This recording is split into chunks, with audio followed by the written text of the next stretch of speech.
Subscribe कीजिए Haryana Punjab tractor टोचन channel को और बेल के आइकन को दबाइए लेटेस्ट अपडेट सबसे पहले देखने के लिए।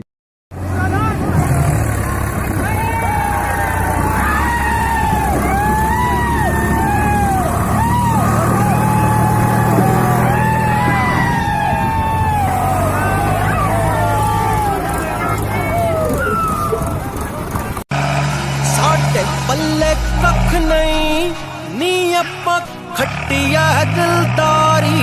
साडे पल्ले कख नहीं नी अप्पा खट्टिया दिलदारी।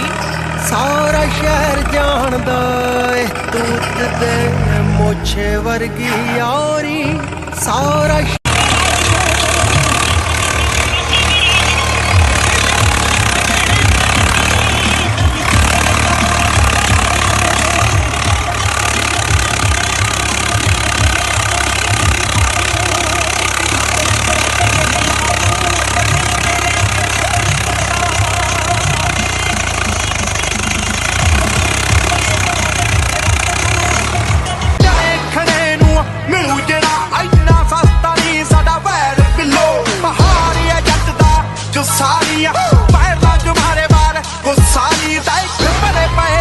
शान कुड़े